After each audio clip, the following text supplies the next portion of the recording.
Hi everyone, it's Sarah or LavilyDay here with another video. Today I'm going to be showing you how I made these eyes for Bee. Now I know you probably can't see them very well from way back there, but trust me, you'll be getting plenty of close-ups soon enough. Now I got the idea for this craft from the Smart Doll Lovers group over on Facebook. A person on there named Kevin had the idea of making follow me eyes using these. They've got a special name, I don't quite know how to say it properly, but to give it my best shot, they are glass cabochons. I think they're mainly used for jewelry, making little pendants and things. As soon as I saw the post, I knew I just had to give it a go myself. My plan was to draw them on my tablet and then print the designs, but since I'm stuck at home and we don't own a printer, so instead I opted to draw them by hand, used my colouring in pencils and some paint. They're definitely not exactly the same, but I feel like they're definitely passable. Anyway though, that's all I really wanted to say, just to give you a little bit of context. So yeah, let's dive into the footage. First things first, I wanted to make sure I had Bee in clear view, since these eyes are meant for her after all.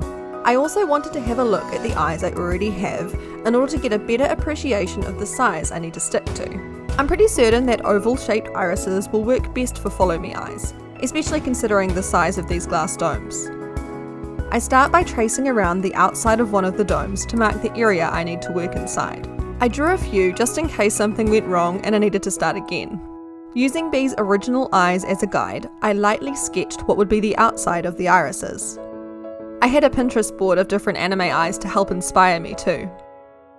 Making sure the two eyes matched was easier said than done, but I did the best that I could. I went back and forth between the two eyes so that I was making the same additions to each. This really helped me to make sure that they matched. However, over time it became more and more apparent that the eye on the right was slightly wider than the eye on the left. At this point though, there wasn't much I could do to change this, short of starting over, and I really could not be bothered starting over. So I stuck with it and continued to do the best I could to make them as similar as possible. This is where drawing them digitally and printing them would have been more convenient, although in saying that, I like the texture I achieved from using traditional materials.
I added catch lights to the eyes using white acrylic paint.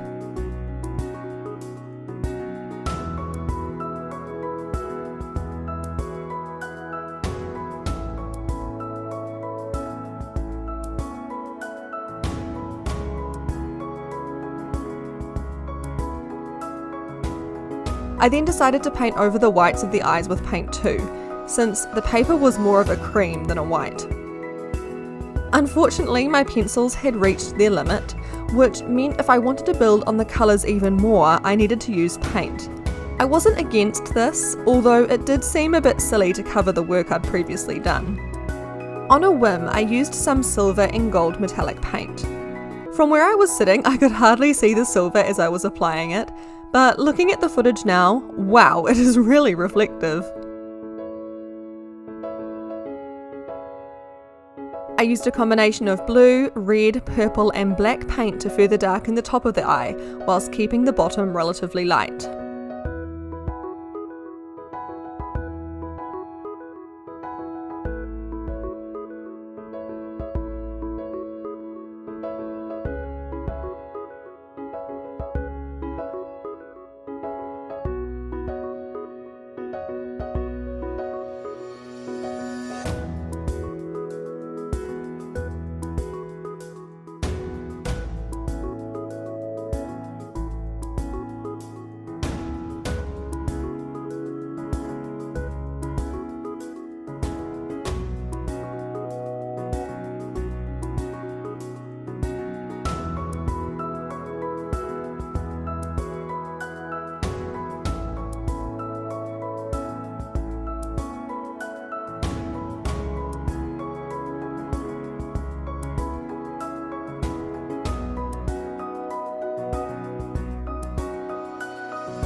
At this point, I thought I was done. However, I ended up going back in with a fine black ink pen to go around the outside of the irises.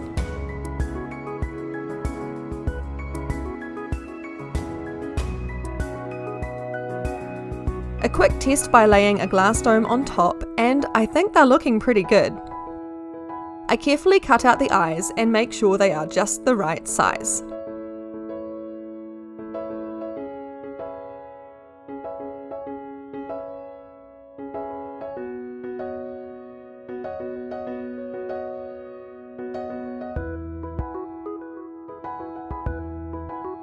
Next, I get out my glossy Mod Podge and carefully cover the eye with a thin layer. Make sure the eye is fully dry before doing this. I was kinda impatient and it almost backfired terribly. Before the glue starts to dry, you need to press it onto the back of one of the glass domes. It's a good idea to have a dome ready before you start applying the glue, and to check that the dome is clean of any pieces of fluff. Another thing to look out for is imperfections in the domes, since this could negatively affect the final result. When you're pressing the paper to the dome, you're going to want to make sure you're rubbing out any air bubbles that might have gotten trapped. As a precautionary measure, I coated the back of the paper with glue and extended this up onto the dome slightly.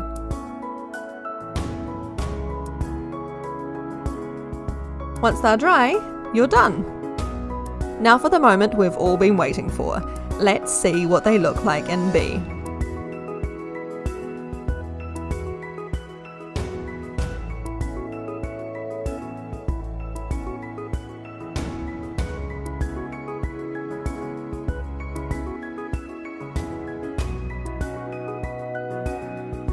They're a little tricky to hold in place, but wow, they look so cool.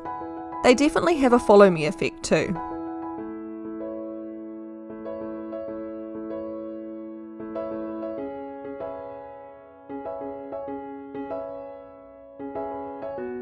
In order to secure the eyes in the head, make a mini donut out of eye putty and then squish it flat. Now, by placing the eye in the middle, I'm able to easily put it inside of the head and press the putty around the outsides to secure it.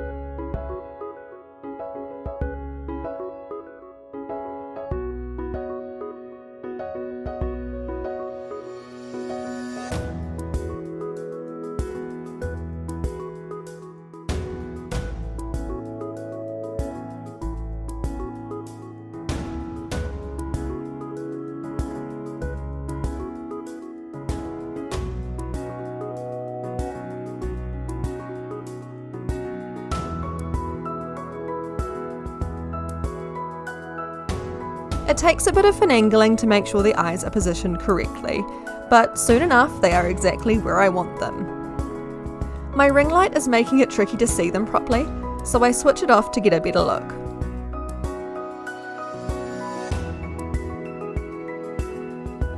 I can't get over how easy these were to make, and the follow me effect is mesmerising.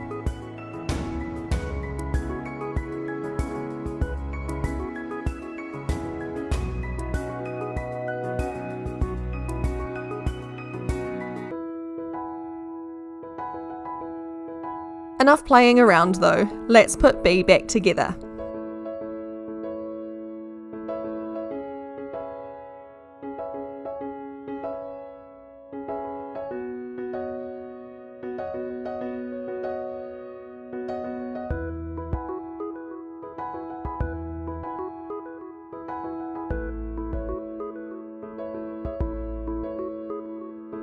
There we go.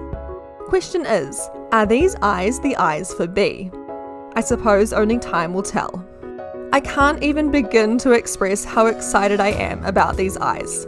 I love the fact that they look different from one angle to the next, and that despite just being a piece of paper stuck to a dome, they have a surprising amount of depth. I can't help but wonder how they would have looked had I used some glitter, or maybe cut out the pupil and layered a black piece of paper behind it. The possibilities are endless, and you can count on me making more of these in future. My main concern is that they might not be very durable, and that the paper might end up peeling off. But I'm sure there's a simple solution to that problem that I just haven't thought of yet. Anyway though, thank you so much for watching this video. If you enjoyed it, please consider giving it a thumbs up, and leave a comment down below telling me what you think. If you're not already subscribed, I would love it if you joined me here.